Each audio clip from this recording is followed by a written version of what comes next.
პირდაპირ ეთერში უცხოეთის ახალი ამბებით ბრუნდებით. კრემლის სირიის ოპოზიციას ტერორიზმში ადანაშაულებს. დამასკოსა და ალეპოს აეროპორტების შესაძლო აღებასთან დაკავშირებით მეამბოხეების მუქარას მოსკოვის მძაფრი რეაქცია მოყვა. ნატოს გენერალური მდივანი კი სირიის კრიზისთან დაკავშირებით საერთაშორისო თანამეგობრობას ერთიანი პოზიციისკენ მოუწოდებს. ჩრდილოატლანტიკური ალიანსი სამხედრო ინტერვენციას არ გამორიცხავს. სირიის ოპოზიცია რუსეთის საგარეო საქმეთა სამინისტრომ ალ-ქაიდას შეადარა. მოსკოვის სირიის განმათავისუფლებელ არმიას ტერორიზმში ღიად ადანაშაულებს. რუსეთის ფედერაცია დასავლეთ სირიის პასუხისმგებლობასაც აკისრებს და მეამბოხეთა მფარველობაში სდებს ბრალს. შეშფოთებულნი ვართ სირიის განმათავისუფლებელი არმიის განცხადების გამო ოპოზიციამ დამასკოსა და ალეპოს საერთაშორისო აეროპორტები მიზანში ამოიღო და ფრენების შეწყვეტას მოითხოვს. წინააღმდეგ შემთხვევაში სამოქალაქო თვითმფრინავების ჩამოგდებით იმუქრება. მეამბოხეთა ეს განცხადება კატეგორიულად მიუღებელი და საერთაშორისო სამართლის უხეში დარღვევაა. ოპოზიციის განცხადებებს ვერ ვანსხვავებთ ალ-ქაიდას დანაშაულისგან. შექმნილ სიტუაციაზე პასუხისმგებელი სირიის ოპოზიციასთან ერთად მათი მფარველებიც არიან. ვიდრე კრემლი ასადის რეჟიმს იცავს და ოპოზიციას ტერორიზმში ადანაშაულებს, მკაცრ განცხადებას აკეთებს ნატოს გენერალური მდივანი. ანდრეს რასმუსენი პირდაპირ ამბობს, თუ სირია მეზობელი თურქეთის უსაფრთხოებას დაემუქრება, ალიანსი საჭირო ზომებს მიიღებს.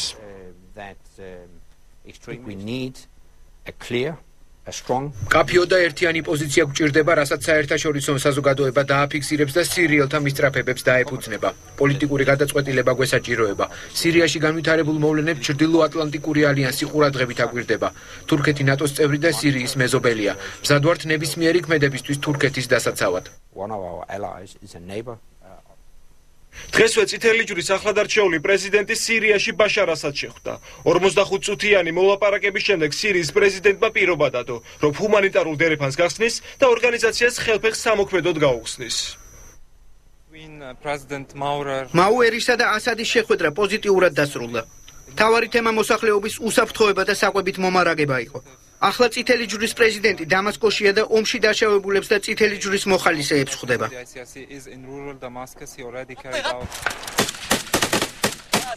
შეტაკებები არ წყდება თურქეთის საზღვრის სიახლოვეს. ოპოზიცია ამტკიცებს, რომ ალყაში ყავს ასადის არმიის ნაწილი და გადაკეტა მომარაგების გზები. ინტენსიური ბრძოლაა ქალაქ ხარიბშიც. სირიის ოპოზიცია ბაშარ ასადის რეჟიმს უცხოელი ჟურნალისტების განზრახ მკვლელობაში ადანაშაულებს. სირიელი მეამბოხეების ლიდერის განცხადებით სამხედროებს ჟურნალისტების მოკლა სირიის ხელისუფლებამ უბრძანა.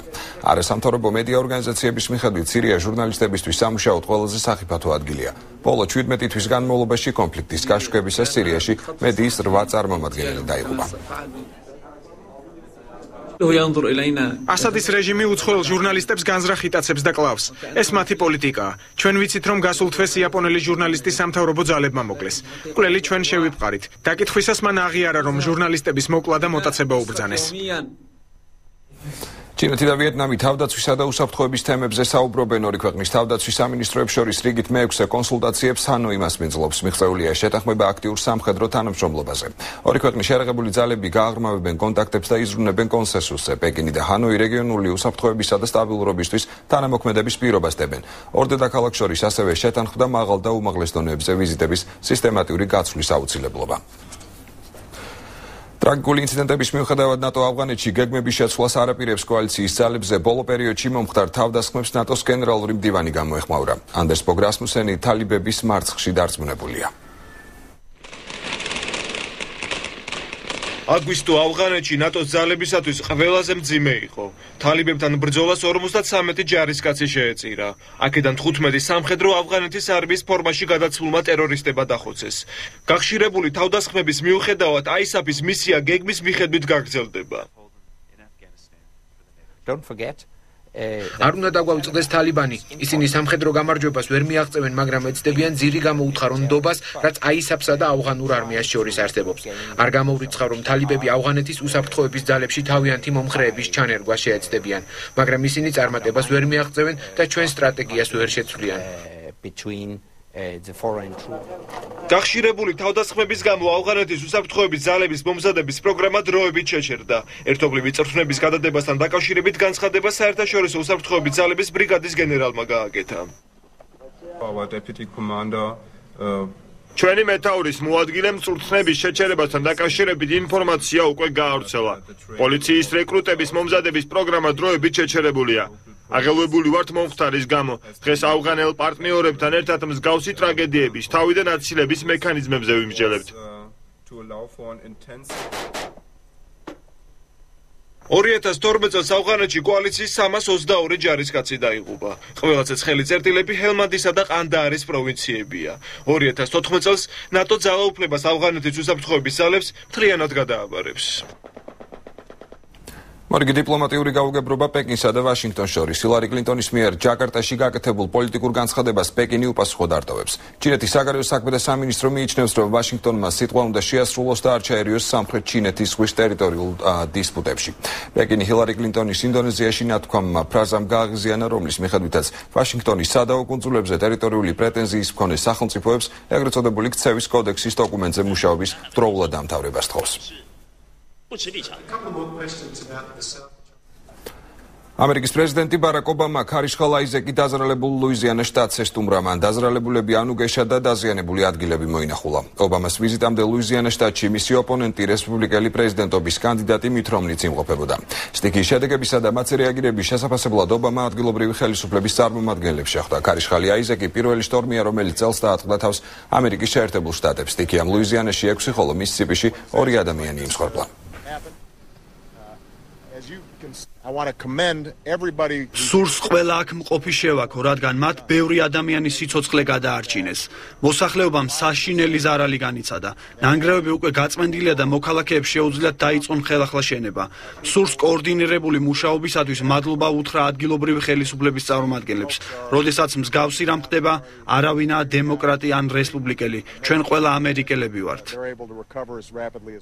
ევროკომისია ევროპის ცენტრალური ბანკის უფლებების გაზრდის ინიციატივით გამოდის. ამასთან დაკავშირებით ბრიუსელში მსჯელობენ ევროკომისიის ვიცე-პრეზიდენტი ეკონომიკურ საკითხებში ოლი რენი ევროზონის ყველა ბანკზე ევროპის ცენტრალური ბანკის კონტროლს და საბანკო კავშირის შექმნას ითხოვს.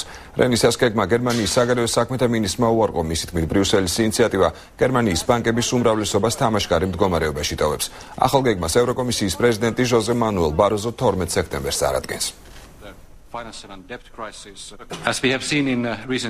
როგორც წინა წლებში დავინახეთ, პატარა და საშუალო ზომის ბანკები ფინანსურ არეულობას ქმნიდნენ. ჩვენი მიდგომა ევროზონის ყველა ბანკის ზედამხედველობას ითვალისწინებს. ამ სისტემის გული კი ევროპის ცენტრალური ბანკი იქნება. ეკონომიკური რეცესია ესპანეთში უმუშევართა რაოდენობა კრიტიკულ ზღვარს უახლოვდება. აგვისტოს მონაცემებით შრომის უნარიან ესპანელთა თითქმის 30% დაუსაქმებელია, რაც დაახლოებით 5 მილიონამდე უმუშევარს ნიშნავს. ყოველთვიური დახმარების მისაღებად რეგისტრაციის რიგში მოქალაქეები საათობით განან. ტურისტული სეზონის დასასრული პრობლემას კიდევ უფრო ამწვავებს. ევროკავშირის მოთხოვნით მთავრობა ვალდებულია საბიუჯეტო დეფიციტი 8%-ით შეამციროს და საბიუჯეტო რეფორმების ხარჯზე დაახლოებით 100 მილიარდი ევრო დაზოგოს.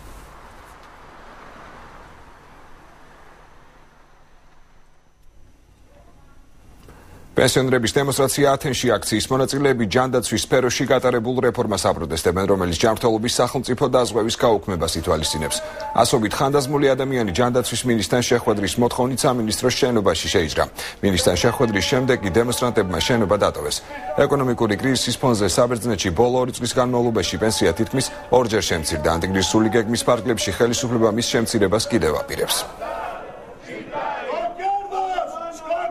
ბევრი პრობლემა გვაქვს. შეგვიმცირეს პენსია, გაგვიუქმეს შეღავათები. ახლა კი სამედიცინო დაზღვევად შეგვიჩერეს, რაც იმას ნიშნავს, რომ წამლებს ვეღარ ვიყიდით. ტრაგიკული სიტუაციაა, ჩვენი სიცოცხლე საფრთხეშია. 3 თვის წინ მე და ჩემმა მეუღლემ მედიკამენტებში 425 ევრო გადავიხადეთ. პენსია კი 200 ევრო ავიღეთ. ჩვენი შემოსავლის ერთადერთი წყარო ესაა და ამასაც გვიმცირება.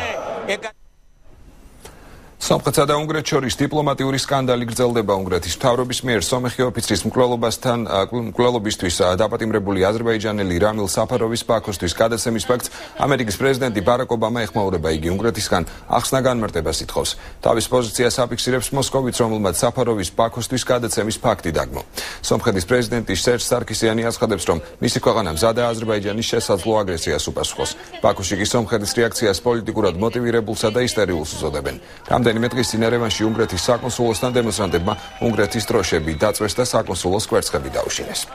Hazırda panikaya düşüb tələm-tələsik təhlükəsiz bütün imkanlarımız çatır.